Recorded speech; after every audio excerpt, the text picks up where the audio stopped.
Hello दोस्तों, अब mathematics का जो अगला लेक्चर होगा हमारा वो इस प्रकार से होगा। और आप लोगों को ये क्वेश्चन दिए गए हैं ना, तो हम एक क्वेश्चन बता रहे हैं, उसके बाद आप लोग लगाएंगे। ठीक, तो पहला हमारा जो क्वेश्चन दिया गया है x प्लस का 1 एक पद में, और फिर हमारा क्या है x प्लस का 3, और फिर हमारा क्या है x प्लस का 4 इक्वल टू कितना 180।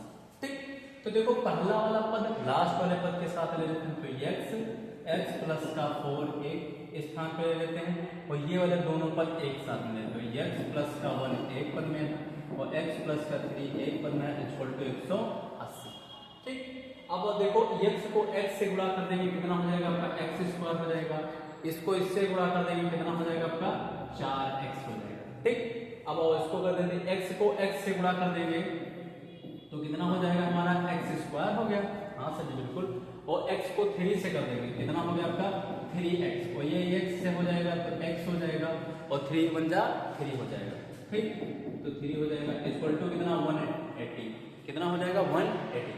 ठीक, अब देखो ये हो गया आपका x स्क्वायर प्लस का 4x, x स्क्वायर प्लस का 4x, ये 3x 1x कितने हो गए 4x, तो ये वाला हमारा कितना हो जाएगा आपका x स्क्वायर प्लस का 4x प्लस का 3 इक्वल टू 180, कितना 180। अब देखो ये वाला पद हमें एक जैसा दिख रहा, नहीं दिख रहा? जब एक जैसा दिख जाए ना तो इनके बराबर कुछ मान लेते हैं, तो x स्क्वायर प्लस का 4x इक्वल टू कितना मान लेते हैं p, कितना मान लेते हैं p मान लेते हैं, तो ये वाला मान कितना हो जाएगा p हो जाएगा। हाँ सर जी बिल्कुल सही, और ये कितना हो जाएगा p प्लस का 3 हो जाएगा इक्वल टू 180, कितना हो जाएगा 180। p को p से गुणा कर देंगे कितना हो जाएगा आपका p स्क्वायर हो गया, और ये प्लस का 3p हो गया, कितना हो गया 3p इक्वल टू कितना 180, इक्वल टू 180। अब 180 को इस पार लेके आएंगे तो हमारा कितना हो जाएगा आपका सर जी, कितना होगा आपका, तो आपका हो जाएगा सर p स्क्वायर प्लस का 3p माइनस का 180 इक्वल टू कितना 0, क्योंकि 180 इस पार आएगा तो उस पार कितना बच जाएगा आपका 0 बच जाएगा। अब हमें 180 के ऐसे फैक्टर बनाने हैं कि गुण मल्टीप्लाई करने पर 180 आए, जोड़ने घटाने पर 3 आए। ठीक, तो कितना हो जाएगा 180, 3 बनाना है तो 180 के बनाते हैं क्या फैक्टर, क्या बनाते हैं फैक्टर, तो 180 के डायरेक्ट फैक्टर बना लो ना, 5 0 को 5 गुणे 2 लिख दो, 9 दूनी 18 कर देंगे। ठीक, बना देते हैं तो 9 दूनी 18, ये नहीं बनेगा तो ये हो जाएगा 3 3 जा 9 भी कर लेते हैं, 3 मल्टीप्लाई 3 तो 3 2 जा 6 और 6 दूनी 12,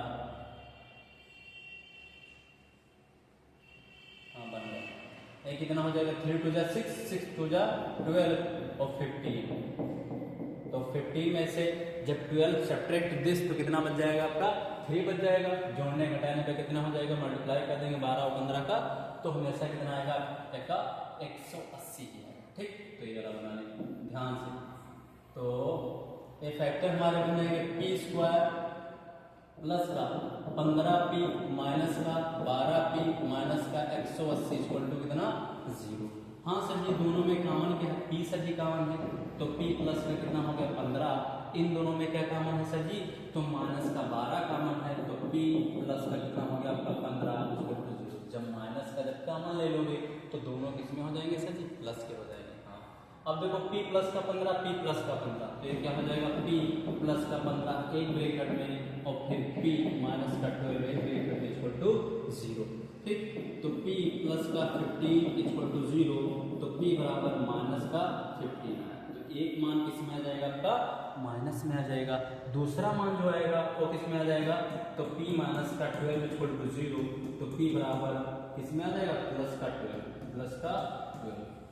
ठीक, तो यहां से हम अगर p का मान रखेंगे तो p का मान रखेंगे तब जाकर के हमें x का मान प्राप्त होगा, और इसमें p के मान दोनों आपको रखेंगे, पहले 15 रखेंगे माइनस के और फिर प्लस का 12 रखेंगे। ठीक, तो यहाँ तक नोट कर लें, यहाँ पे p का मान हम यहाँ से माने थे ना, तो ये वाला ऊपर का हम क्या कर रहे हैं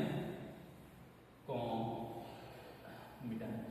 ठीक, तो यहाँ पे देखो x स्क्वायर प्लस का 4x इक्वल टू कितना है p। तो p का मान कितना रखेंगे, पहले रख लेते हैं माइनस का 15। कितना रख लेते हैं, माइनस का 15।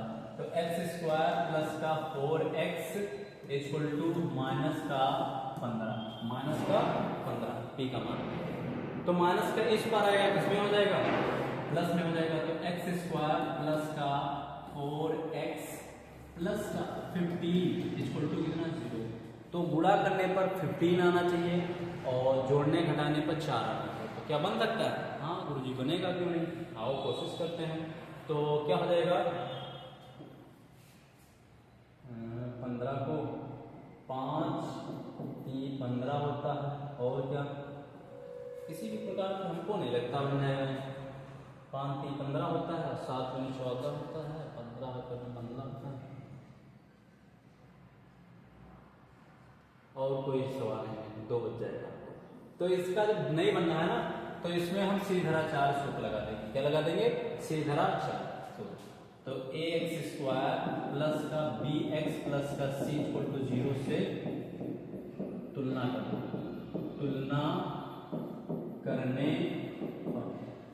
दोगे।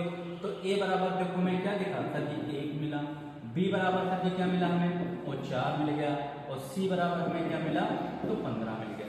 ठीक, जो सूत्र हमारा है, तो सूत्र इसके नीचे लिख लेते हैं। जो सूत्र है हमारा वो क्या है, हमारा माइनस का b प्लस माइनस रूट के अंदर b स्क्वायर माइनस का 4ac अपॉन 2a कितना होता है, 2a। माइनस का b का मान कितना है, माइनस का 4 है, प्लस माइनस रूट के अंदर b स्क्वायर अर्थात 4 का स्क्वायर माइनस का 4ac। तो 4 और a का भी मान कितना है, 1 है, और c का मान कितना है आपका 15, c का मान कितना है 15 अपॉन 2a। तो 2 मल्टीप्लाई a का मान कितना है 1, मान कितना है 1, और इसको भी मिटा लेते हैं। तो p का मान 12 ध्यान रखेंगे। ठीक, तो ये वाला जो मान निकला हमारा, तो माइनस का 4 निकला, माइनस का 4, फिर प्लस माइनस रूट के अंदर 4 4 4 जा 16 और 15 चौके 60। तो माइनस का कितना हो गया 60 अपॉन कितना 2a। अब देखो माइनस का 4 प्लस माइनस रूट के अंदर, ये देखो 16 में से जब 60 में से 16 सब्ट्रैक्ट दे, तो यहाँ से लाएंगे 10, तो हो गया कितना 4, यहाँ पे कितने बजे 5, तो कितना हो गया 44, कितना हो गया 44। तो रूट के अंदर कितना हो गया आपका 44 अपॉन कितना 2, a का मान तो 1 कह रहा है भैया, तो ये कितना हो गया आपका 1। अब देखो 44 को हम कुछ लिख सकते हैं, क्या लिख सकते हैं, 4 मल्टीप्लाई 11, तो माइनस का 4 प्लस माइनस रूट के अंदर 2 मल्टीप्लाई 11, 2 दूनी 4, 4 और 11 को गुणा कर देंगे, कितना हो जाएगा आपका, तो कितना हो जाएगा 11 हो जाएगा। इन दोनों में देखो कॉमन 2 अगर ले लें, तो माइनस का 2 प्लस माइनस, इससे जब 2 कॉमन लेंगे तो ये जब रूट से बाहर निकलेगा, तो जब 2 के पेयर होते हैं वही बाहर निकल के आते हैं, तो ये 2 बाहर निकल आएगा, तो सबसे आगे चला गया, तो ये बच जाएगा, क्या बच जाएगा आपका 11 बच जाएगा। कितना बच जाएगा 11, वो भी कहा है माइनस का अपॉन कितना 2, ये 2 से 2 कैंसिल हो गया, 11 जो बचा हुआ है वो हमारा किसमें हो जाएगा, माइनस का 2 प्लस माइनस आई, क्योंकि इमेजिनरी नंबर हो जाएगा रूट का 11 अपॉन रूट का 11। तो ये वाला हमारा आंसर एक है, कितना आंसर आएगा। इसके उपरांत हम कौन सा रखेंगे, इसके उपरांत हम 12 रख के देखेंगे। तो 12 रखने के बाद हम देखेंगे x के क्या मान फाइंड आउट होते हैं, निकलते हैं, और देखते हैं। तो नोट कर लिया होगा, तो नोट कर लिया, तो इसको मिटा देते हैं। अब यहाँ पे कितना रखेंगे हम, सभी 12 रखेंगे, कितना रख देंगे 12, और 12 लगा के देख लेते हैं ना, ये भी 12 से ही। तो 12 जब रखेंगे यहाँ पे, तो एक्स स्क्वायर प्लस का 4x इक्वल टू कितना 12। ठीक, 12 को इस पार लेके आएंगे, तो एक्स स्क्वायर प्लस का 4x माइनस का 12 इक्वल टू 0। अब ऐसा मल्टीप्लाई करो, गुणा करने पर 12 है, जोड़ने घटाने पर 4 है, तो 6 दूनी 12 होता है, 6 से 2 घट जाएगा, आपका 4 बच जाएगा। ठीक, तो एक्स स्क्वायर माइनस का प्लस का 6x माइनस का 2x, देखो 6 दूनी 12 माइनस का हो गया, और जो 2 घट जाएंगे तो क्या बच जाएगा आपका, तो 8 12 इक्वल टू 0। इन दोनों में कॉमन आप लेना चाहें तो x प्लस का 6 कॉमन हो जाएगा, और इन दोनों में कॉमन हो तो माइनस का 2 कॉमन हो तो x प्लस का 6 हो गया इक्वल टू 0। तो ये कितना हो जाएगा, x प्लस का 6 एक पद में और x माइनस 2 एक पद में इक्वल टू कितना 0 हो जाएगा। तो x प्लस का 6 इक्वल टू 0, तो x बराबर माइनस का 6 आएगा, माइनस का 6 आएगा। दूसरा हमारा कितना हो गया, x माइनस 2 इक्वल टू 0, तो x बराबर 2 आ जाएगा। तो हमारा मान कितने निकले, 6 का मान 2 और ये है 2 मान, ठीक।